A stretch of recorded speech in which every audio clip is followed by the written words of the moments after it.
Good morning, ladies and gentlemen. My name is Los Savres, and I'm a retired NYPD detective from the bomb squad and a proud military veteran. Less than 24 hours from now, I will be starting my 69th round of chemotherapy. Yeah, you heard that correct. I should not be here with you, but you made me come. You made me come because I will not stand by and watch as my friends with cancer from 9/11, like me, are valued less than anyone else because of when they get sick, they die. I have been lucky enough to have had 68 rounds of chemo. Yeah, you heard me right, 68 rounds. Many others haven't had the opportunity to have 5, and some have had none.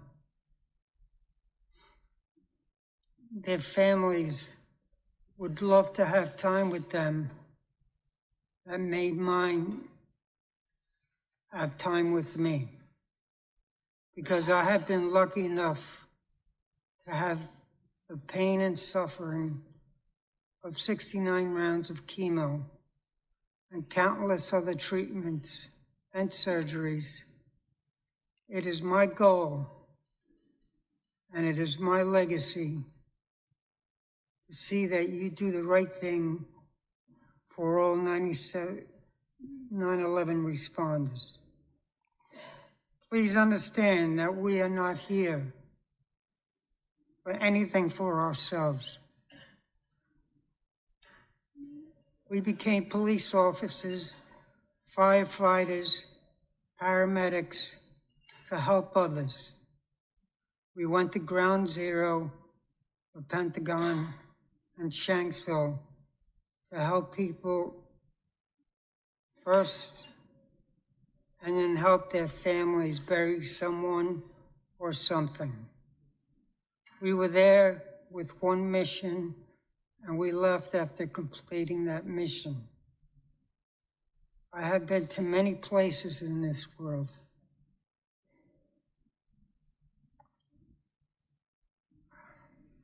Excuse me. And done many things. But I can tell you that I did not want to be anywhere else but Ground Zero when I was there.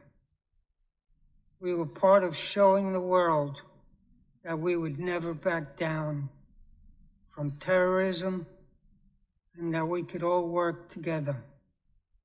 No races, no colors, no politics. Now that the 9/11 illnesses have taken many of us, and we are all worried about our children and spouses and our families if we are not here. The VCF has done a wonderful job and treated my family with greatest respect. But my life isn't worth more than the next responder to get cancer.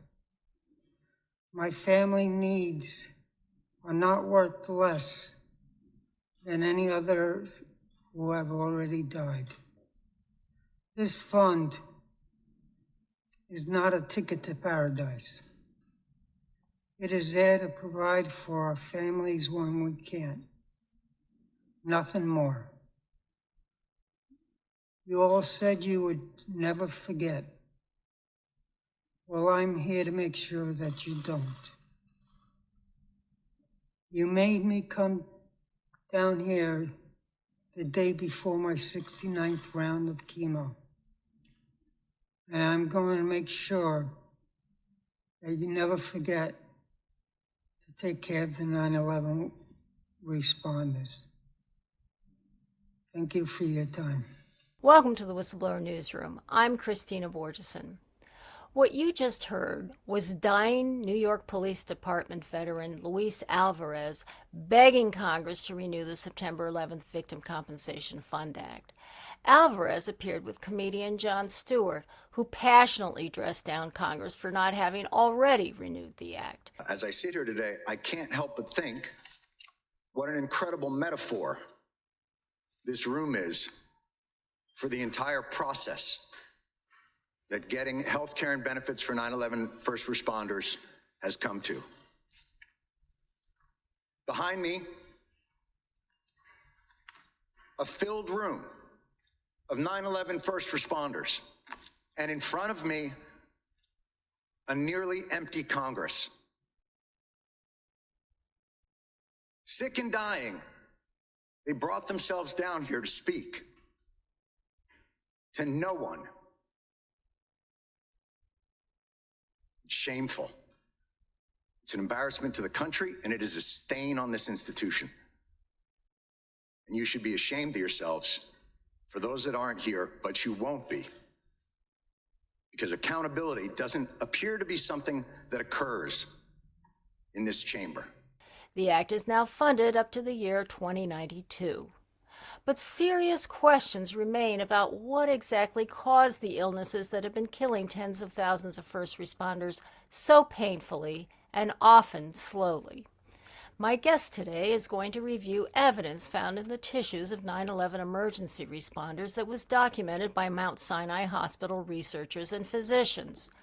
Kevin Ryan, former site manager for the Environmental Testing Division of Underwriters Laboratories, is here today to talk about a 2009 case report by Mount Sinai titled Lung Disease in World Trade Center Responders Exposed to Dust and Smoke, Carbon Nanotubes Found in the Lungs of World Trade Center Patients and Dust Samples. This report led to Ryan's own 2011 article titled Energetic Materials as a Potential Cause of the 9/11 First Responder Illnesses. Mr. Ryan will share his thoughts about the Mount Sinai report's results and talk about what led to the conclusions he drew in his article. While working for Underwriters Laboratories, Mr. Ryan began to publicly question the laboratory's testing of the structural materials used to construct the World Trade Center buildings and the laboratory's involvement in the World Trade Center investigation being conducted by the National Institute of Standards and Technology, or NIST. He was fired for this. Since 2006, he has been the editor of the Journal of 9/11 Studies and has authored books and peer-reviewed scientific articles on forensic evidence linked to 9/11. Welcome, Kevin. Thanks, Kristina. I want to start talking about the April 2010 Mount Sinai case report on what they found in the tissues of otherwise 7 previously healthy people who were at the World Trade Center site on 9/11, because I'm assuming that that is part of what led to your article that you wrote. Yeah, the article was written, the lead author was Maoshin Wu. She's a Department of Pathology professor at the New York University at Stony Brook. And so this was a tissue study. So the researchers got samples from 9/11 first responders and studied the content of those lung tissue samples. And they found a couple of unusual things, 2 things specifically that stood out to me. And that included, they found plate-like configurations of aluminum and silicon. So they call them aluminum silicate platey configurations. And they found those to be very unusual in the lungs. And the second thing they found were what are called carbon nanotubes. So these are very tiny nanoscale materials made entirely of carbon that require a specific set of circumstances to produce. So these are the 2 findings that stood out to me and that relate to the studies that colleagues and I have done on World Trade Center dust samples and the environmental data at the World Trade Center. They did this pathologic summary, and I was looking at it, and what was so interesting, it's not just the aluminum silicate, but also magnesium silicate, right? I mean, aren't aluminum and magnesium both used for ordnance? Yeah, magnesium is also something that is used to ignite, for example, the thermite materials. And so, the silicon, of course, comes into the picture when we're talking about nanothermites. So silicon is used to prepare intimately mixed materials, if that's the cause of it, which there could be other reasons. There's really two reasons why we might find, for example, these materials. And one is that, they were created somehow in the fires. They were created in these high temperature fires, and they did. But what would that somehow be?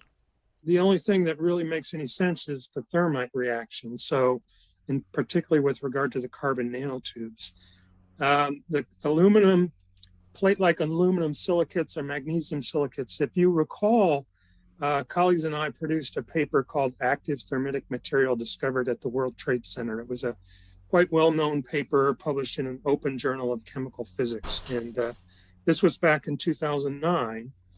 And, we found these red-gray chips throughout the World Trade Center dust. So the more well-known authors, other than myself, include Niels Harrit, a professor at the University of Copenhagen, and Stephen Jones, a professor at the Brigham Young University. One thing that paper brought out was that these red-gray chips contain exactly the same sort of thing, these plate-like aluminum and silicon configurations. And they're even pictured by electron microscopy in the paper itself. They're not pictured in the Mount Sinai study. So these were lung tissue samples, so perhaps they couldn't get the same sort of visual image that we were able to get from the red. Why would that be? It's likely because it's wet tissue sample. And so, they can see them through the electron microscopy, but they maybe couldn't get the same picture. At least they didn't include them in the paper that I reviewed. So interestingly, I did reach out to Dr. Wu, and she responded in very supportive fashion.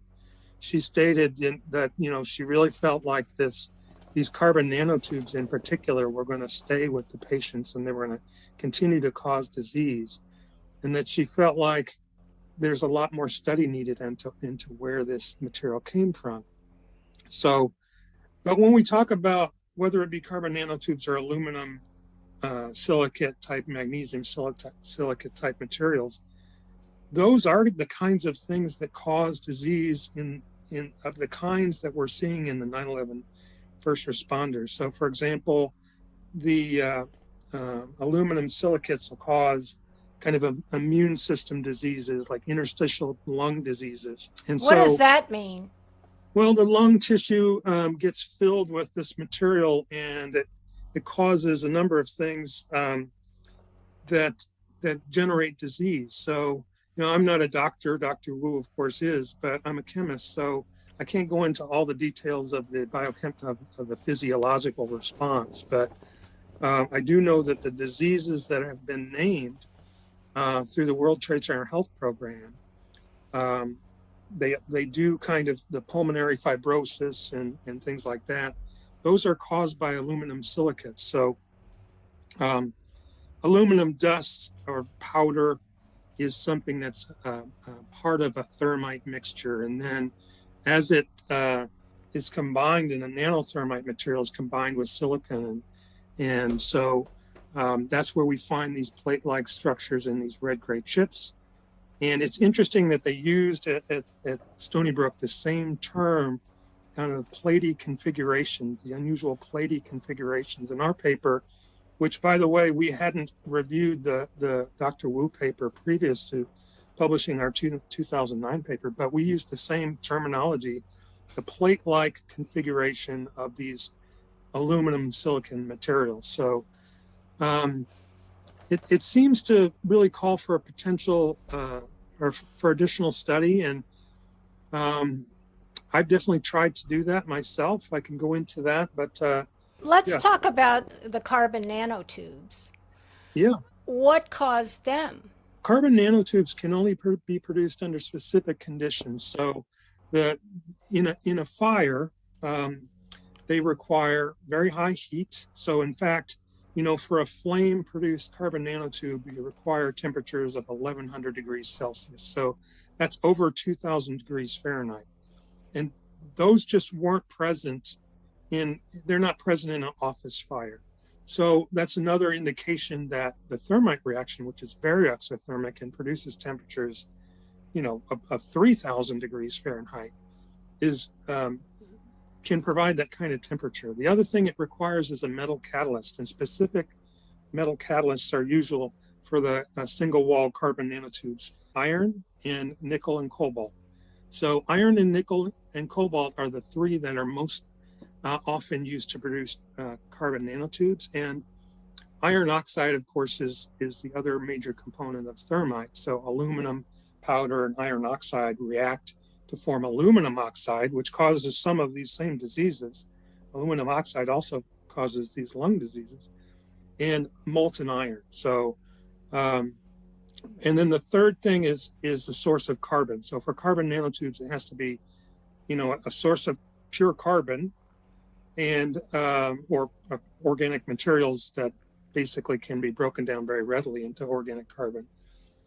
Very high temperature in the metal catalyst. The three of those have to come together to form carbon nanotubes. And it's an unusual finding in the lung tissue of materials or of first responders, because it hasn't been found, or at least recorded, in the lung tissue of people who were exposed to other fires. So Where did the carbon come from?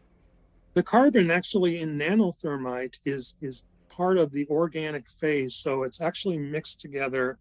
The aluminum is a very fine nanoscale powder, and the iron oxide is also very fine. And then they're mixed together. I've made nanothermite myself, and they're mixed together with organic materials in order to form this kind of gel material that allows the intimate mixture. And the pores that are created from the carbon and silicon organic material allows for the aluminum and iron oxide to be distributed in such a way that they react the most efficiently. And so, the carbon is there, the metal catalyst, the iron is there, the very high temperature is there, all in the nanothermite condition. And we've proven that, of course. So if you've seen my article at my blog about Niels Harrit's finding, he knew I was making these nanothermite materials at home in my garage. And that's kind of scary, knowing that stuff can be done in a garage. It can. Yeah. For a long time, people thought, well, no, this can't be done, except under very unusual circumstances. But, I'm a trained chemist, so I'm able to get the materials and understand the formulation and perform it. I didn't make it on large quantities of it, just enough to kind of study it and to ignite it. So I've got videos available where you can see the preparation and ignition of this nanothermite material. And Dr. Harrit asked me to send some of the residues to him in Denmark, which I did. And then he presented at the Toronto hearings on the 10th anniversary of 9/11. He presented the fact that he and colleagues at the University of Copenhagen did analytical work and found that carbon nanotubes were present in the residues of the nanothermite ignition. Last year, there were published a paper in Experimental Health Perspectives by a group of doctors from the Mount Sinai Medical School in Manhattan. They looked into the lung tissue of World Trade Center responders, and they found some thread-like tubular structures in 4 out of 7 patients which were ill, in numbers ranging from 11,000 to 230,000 per gram wet tissue. This is the same material which they found also in the World Trade Center dust. Kevin Ryan just showed you in his backyard how he ignited the nanothermite he had produced himself. And he sent it to me. You remember he came in, he took the beaker and you saw down into it. Yes. He left it cooling a little bit. He put it into a letter and sent it to me. And what I did then is to take a little sample out of this, pouring a few milliliters of alcohol, ethanol, onto it, making a slush in a mortar, actually, letting the particles, all the metal particles, all the heavy particles precipitate. And then you take a little drop of the supernatant liquid, you put them onto a copper grid, which the panelists can also see here, they're very, very small. And you let the ethanol evaporate. You put them into a transmission electron microscope, and this is what you see. You see exactly the same structures here, and there's no other explanation for this.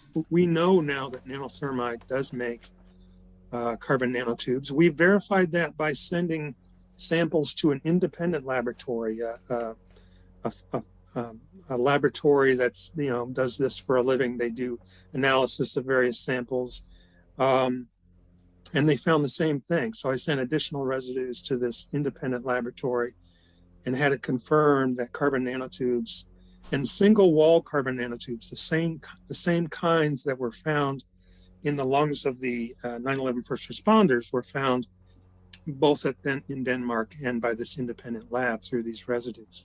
You know what keeps going through my head as you're saying all this? How come you guys have not put together some kind of a report with all those videos of your experiments and sent them to this doctor? Dr. Wu. I did Dr. actually. Dr. Wu, and also to the people at Mount Sinai who are specifically treating the New York firefighters.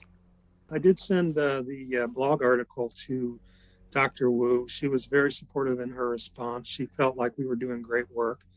The issue that we really need to address is not that Dr. Wu is doing continual lung tissue testing of the work of the first responders, because that was one study that she was directing. But really, what we needed and what we tried to get through some folks in New York City. So, for example, I coordinated with Bill Gleason, who was the president of the World Trade Center Rescuers Foundation, and Ted Walter, who ran an organization called New York City CAN at the time. And the New York City CAN was trying to get a new investigation into 9/11, and Bill Gleason was trying to get answers about why his friends and all his, firefighting comrades were dying. Yes. Just huge numbers of people dying of these unusual illnesses. And so, Bill and I communicated for a number of years, and I put together a proposal for him to present to the New York City Council, which he did for a new study. So the idea here is not just to review data that's already existing and try to piece things together like we've been doing, but do a specific study comparing lung tissues from 9/11 lung tissue samples from 9/11 first responders to the World Trade Center dust materials that we're seeing. And so I put this proposal But together. Isn't that what the Mount Sinai people did? Because they studied they did study the World Trade Center dust, and they took slides of the tissues. We've published several research papers about the World Trade Center dust, establishing extremely high temperatures at the World Trade Center, and establishing the presence of these red-gray chips, these thermitic chips. And so anyway, getting back to this proposal, so Bill Gleason did bring this proposal and our research to the New York City Council. And they were very interested in the opportunity to actually help the 9/11 first responders, but they balked at the idea of the comparison to any explosive materials. So they wouldn't go there because it had connotations of that led to the idea of explosive demolition hypothesis. You know, the question is, do you want to know what's in their lungs and why? Exactly. Or do you not? If you don't want to go there, then what are you doing? You're not helping. You know, I think about this. I think about Jon Stewart going to Congress and spanking Congress for not properly supporting these first responders. But does he realize really what he's looking at? Would he be willing to acknowledge it if he did know? This is the wall that everybody keeps running into, right? Yeah, this is the cognitive dissonance that we all see all the time when we try to do research on 9/11. It's the same thing when people say, I just can't go there just to learn about 9/11 at all, learn about what happened and how the buildings fell and, you know, how the planes were not intercepted and all the different aspects of 9/11. They just can't go there. Well, this is the point where maybe people can go there, because I have had 9/11 first responders write to me and say, because they've learned about my research and say, I will participate. I will give you lung tissue sample. They will do it. But, you know, we've got to get the study sponsored by someone in, particularly if possible in New York City, so that there's some ownership, authoritative ownership of the study. That's what. Why wouldn't Mount Sinai do it? Well, perhaps they will. And I mean, that's their focus. Is the firefighters? There's six New York area medical facilities that treat the first responders, the emergency responders, and people who were in the area at the time who have also been affected. We're talking about altogether between the emergency responders, who are up to like 80,000 people now, by the way. That's a 2020, that's last year's report from Mount Sinai. Yeah. And I think 30,000 other people who are just in the area. That's exactly. A lot of people. That's very accurate. That's what I found as well. Over about 120,000 people were impacted, and there's 65,000 people who are registered with the World Trade Center Health Program. So, you know, that means that they have some certifiable sickness, some sickness that has been certified to be associated with the World Trade Center. And, you know, I'll go into a little bit more of that, but okay. The fact is that as of last year, on the 20th anniversary of 9/11, more people had died of World Trade Center sicknesses than died on 9/11 a year ago. Wow. More had died a year ago than had died on 9/11.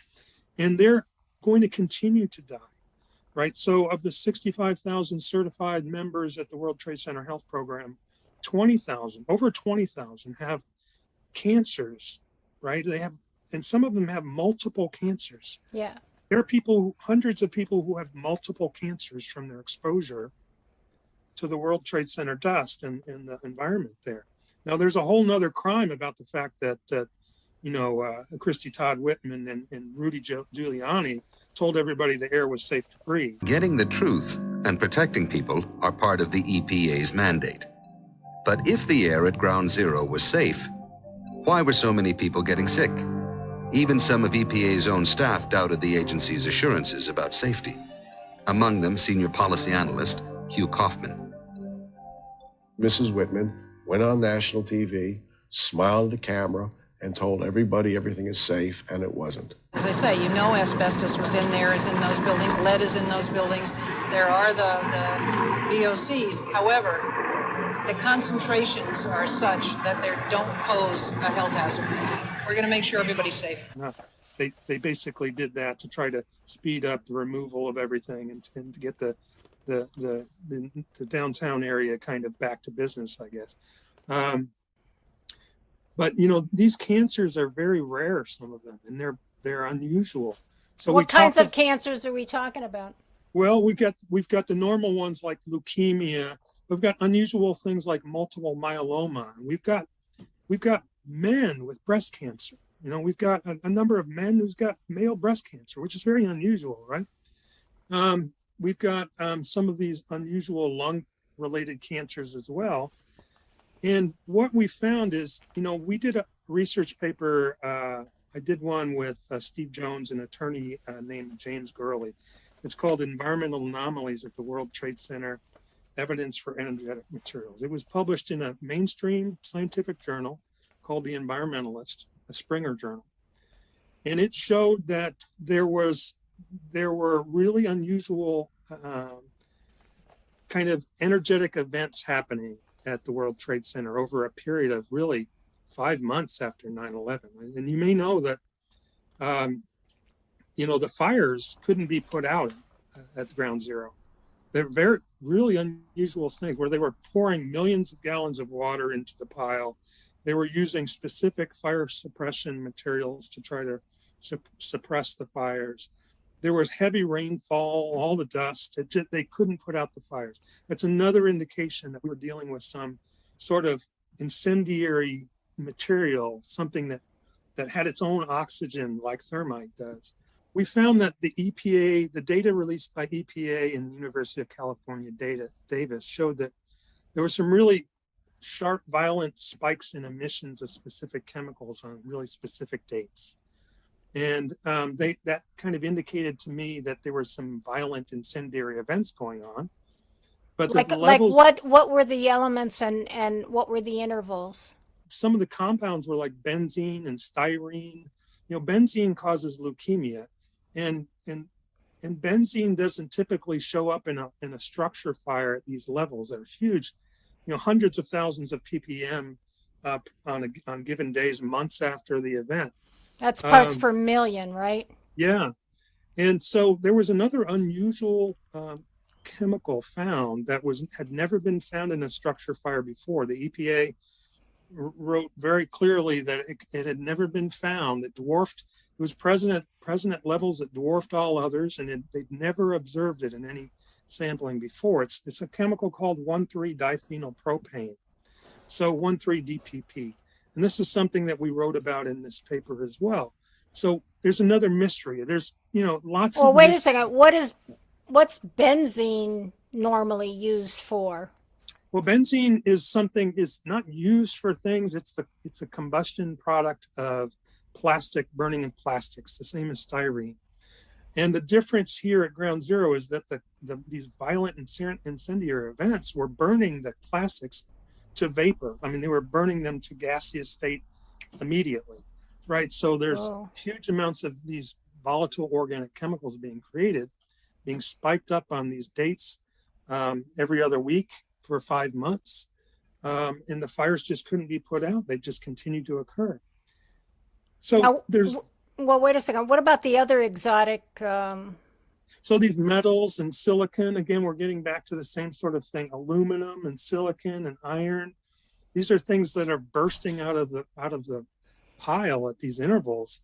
Particulate matter. So the UC Davis folks, they were studying what are called aerosols. So they're kind of like droplets of material, and they're being carried around.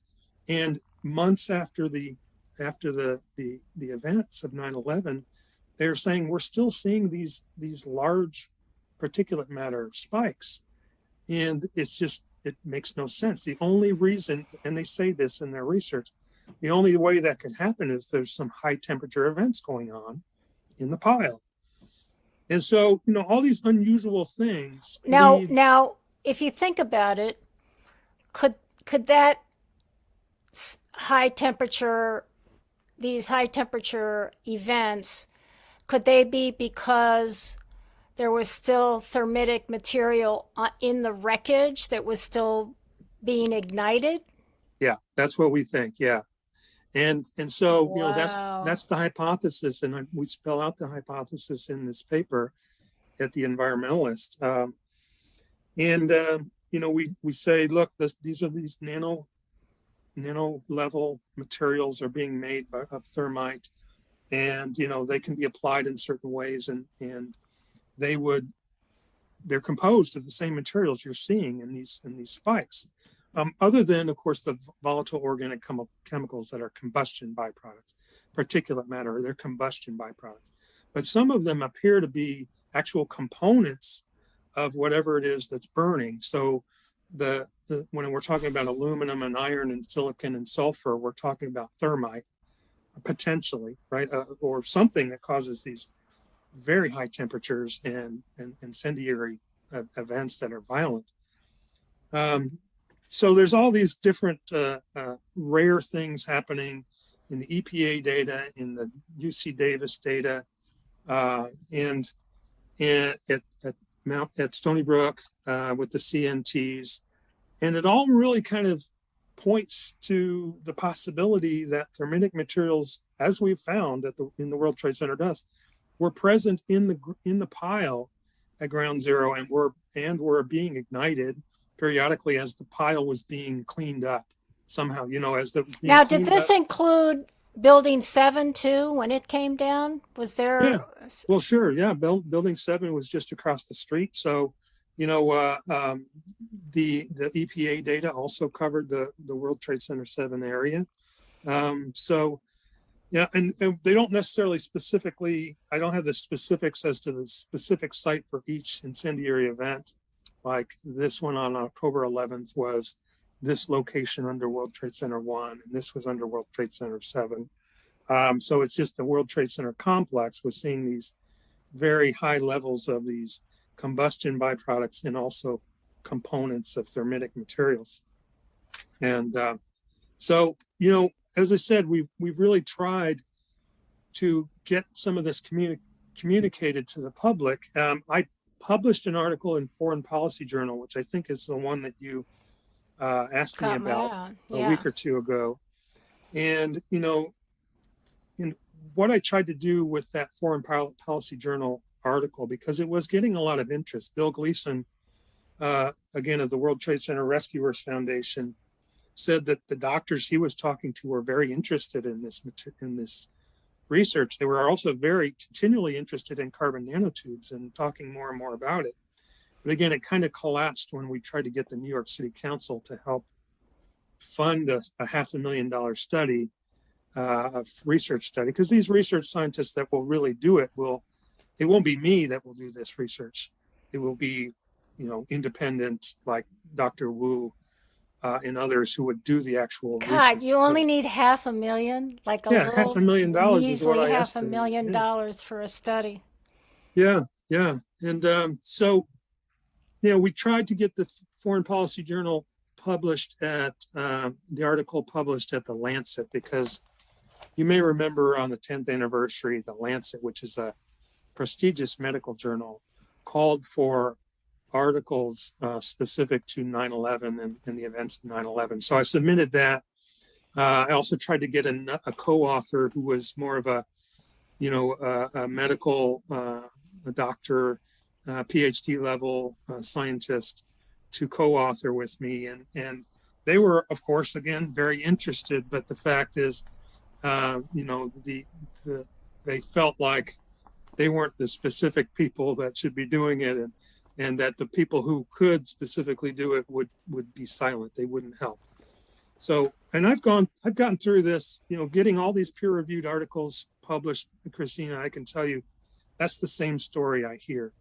So if I have an article I want to get published in a peer-reviewed journal and submit it, and I get a response, it's typically, we can't go there, or there's some blame excuse about how it's not related to their journal, which is often just ridiculous. Yes. Yeah. So it's just that cognitive dissonance is causing this issue. So I think you might be right. It's possible that we can get Dr. Wu, who seems very supportive in her response, to participate in the study, but then we would need others, and we would need some money. Don't you think that some kind of some experts from the military realm on explosives, and there are, I think, physicians, people who are physicians as well as chemists or whatever. I mean, they know what explosives there are, and they probably know what effects the explosives have.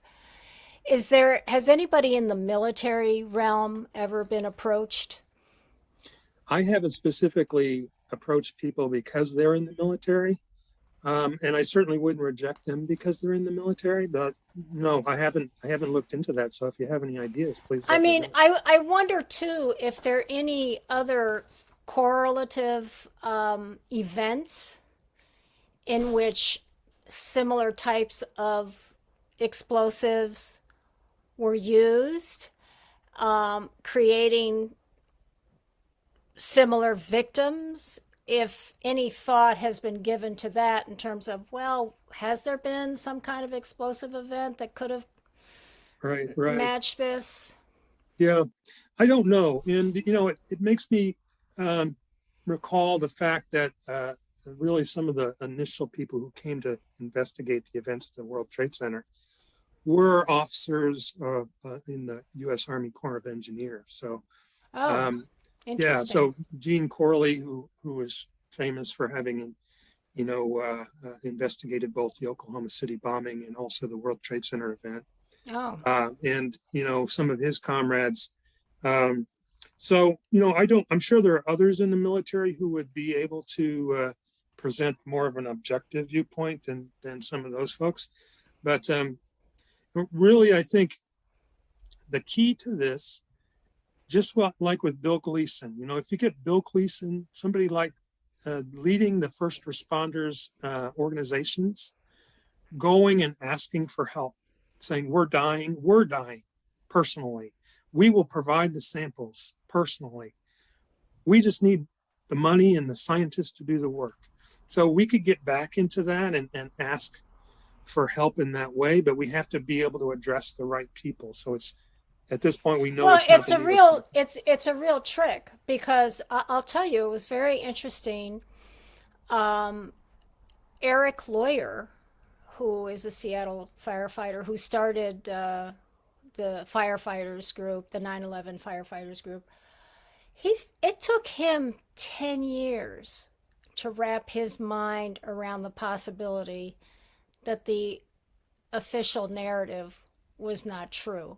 And I totally understand that for the people who went and put their lives on the line.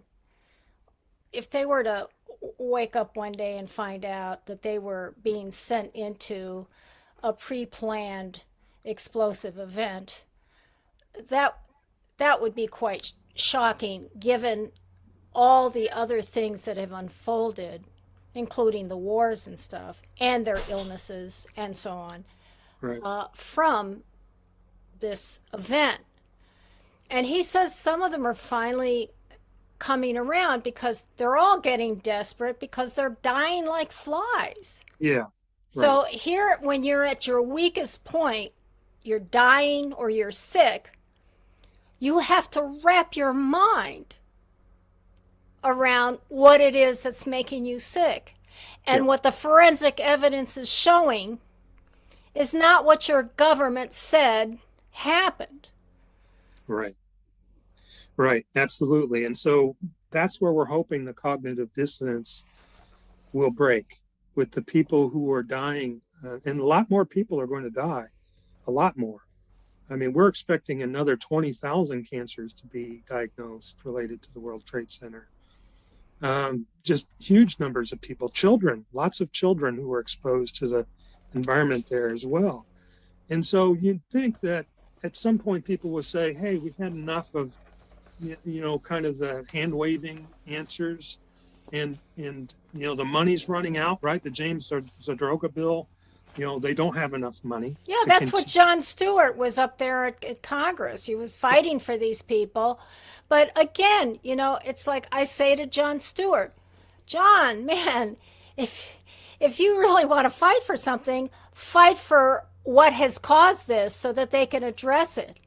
And if you do that, then you're shaking up everything on a global scale, literally.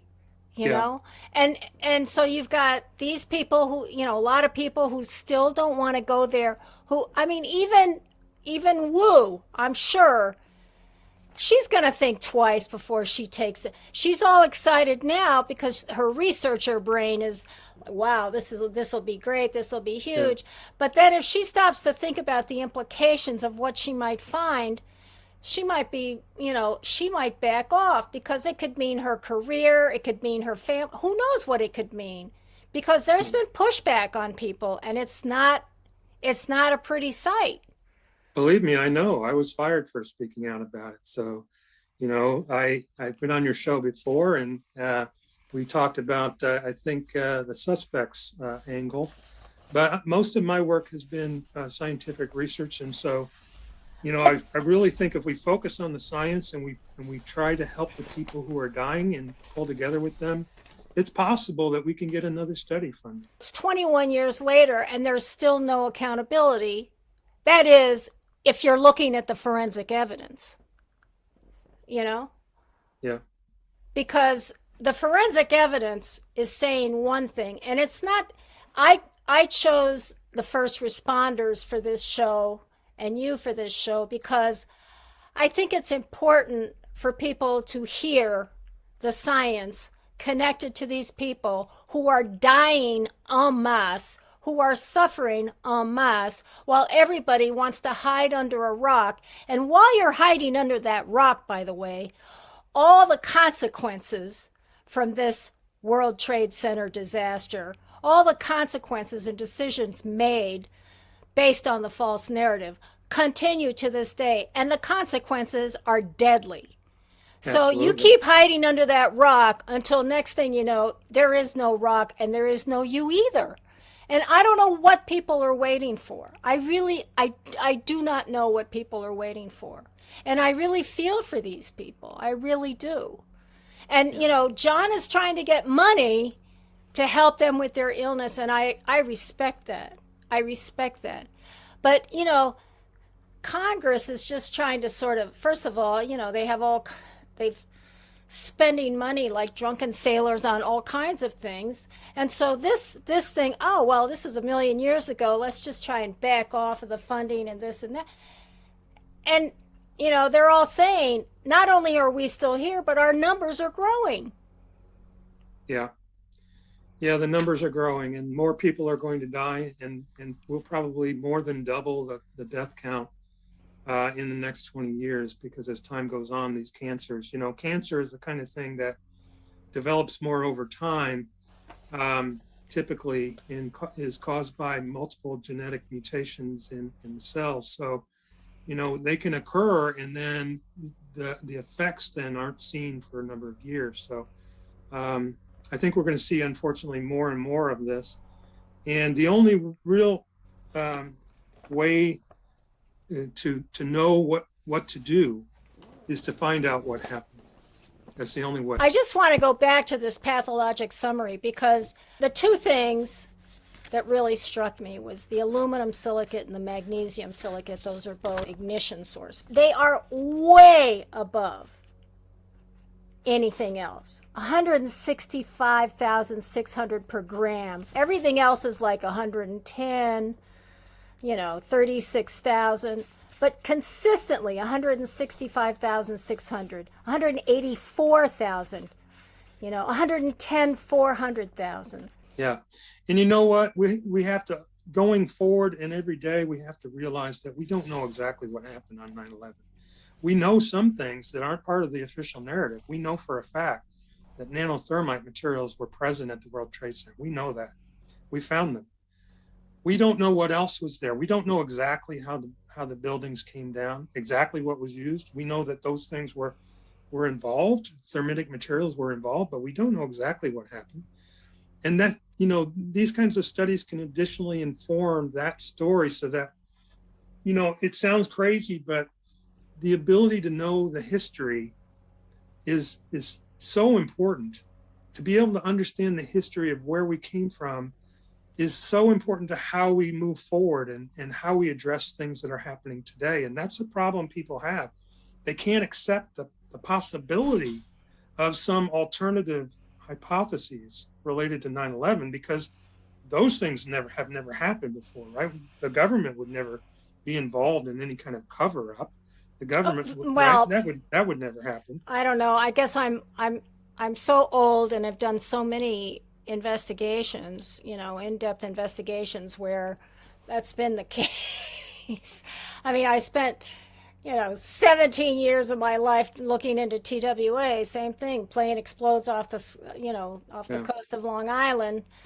Oh no, no explosives involved in that. And yet, they're testing fuselage and it's coming up positive for explosives, so they just stop testing. And they determine that most of them are false positives, and then they come up with a ridiculously easily debunked story about the rest of them. A couple left. So I've seen this movie before. You've seen some of the same players like Robert Mueller, right? Exactly. Yeah, Mr. Cleanup Man. Yes.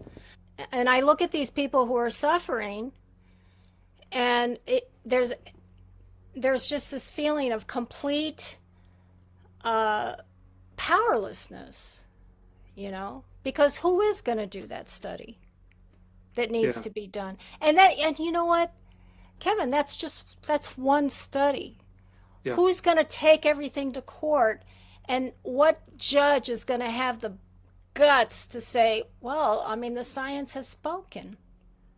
Yeah, there's that final justice aspect to it. But I think even before that, there's still a lot of people in our country and in the world who don't yet understand the possibilities, that even the possibility that they're being lied to about 9/11 would not cross their minds. It couldn't cross their minds because it hasn't happened before, anything like that. Well, the truth is, other things like, maybe not exactly like that, but many other things have happened that are similar, right? The assassination of the president, for example. That was the kickoff, and that's when the CIA came up with its, you're a conspiracy theorist if you question the official narrative, and it's that whole conspiracy theorist thing has been off and running ever since. But for 9/11, the thing about 9/11 is there's so many areas of forensic evidence that point to something else. This nanothermite and even the Mount Sinai study, your reports, Niels Harrod. Then you've got the architects and engineers who, have looked at the forensic evidence on the structural possibility of, say, Building 7 going down in free fall, with no explosives, just by office fires. That has been looked at. So there are well-established bodies of forensic evidence just sitting there. And the firefighters have just done, a couple of years ago, they updated this documentary called Calling Out Bravo 7, I think. Mm-hmm, yeah. An amazing documentary because they bring their forensic expertise to the table. And it's amazing what they have to say. I watched this documentary a couple days ago, and I was blown away because, they were explaining how there's no way the official narrative holds up from their perspectives, and some of them from what they went in there and saw, and from what was happening even before anything was hit. So there are solid bodies of forensic evidence, and you're working the explosives angle, So what else have you been trying to do on this, if anything? You're already doing a lot, but. Yeah, I'm thinking that perhaps, get back to the idea of trying to get the study funded, the epidemiological study in which the lung tissue samples are examined side by side with World Trade Center dust samples, and side by side study. And, as I said, I put together a proposal, and just because the New York City Council won't fund it or won't support it, that doesn't mean it can't happen. So I think that I'll publish that on my blog, if not elsewhere, maybe at the Journal of 9/11 Studies, where I'm the editor, and try to get some interest from other sponsors. I just want to read this to you, and maybe you should call Mount Sinai, because it says here, in this report, we describe clinical, pathologic, and mineralogic findings in 7 previously healthy responders who were exposed to World Trade Center dust on either 11 September or 12 September, who developed severe respiratory impairment or unexplained radiological findings, World Trade Center dust samples were also examined. Okay. So, I don't think they mention what they found in the World Trade Center dust, but Right. I think that is an important question to ask them. Yeah, absolutely. And perhaps they're the right place to pursue, particularly, as I said, very good response from Dr. Wu. Perhaps that her department or her Is she area. Mauxine? Is her name Mauxine Wu? Mao-Xin Wu. Yeah. Yeah. Yeah. Yeah, she was, this is the report, and Yep. her name is the first one on it. Yeah. She's the lead author. Yeah. So give Dr. Wu a call and say, hey, what'd you find? What'd you find in the dust? And how Yeah. did it compare to what you found, Yeah, I should. And really, I haven't actually gone to the extent of sharing with her our active thermitic material paper, which I think she might find interesting, because that's kind of the point. The point is, we found these materials in the World Trade Center dust. We found she knows we found carbon nanotubes in ignition residues of those materials, but she doesn't know that we found those materials in the World Trade Center dust. And so just carrying on that conversation, perhaps seeing where it goes, would be a good next step. Yeah, because I have a feeling that they're looking at these elements and they're not understanding, because they're researchers and physicians, they're not really understanding what they're looking at, Yeah, right. given all the other evidence and all the other events that occurred, like the spiking and the pulverization of the concrete and all that stuff. Right. So maybe you should go visit Dr. Wu and Make a trip maybe I'll make a trip to Stony Brook. I don't want to look threatening in any way, but yeah. Oh, I don't think that would be the case.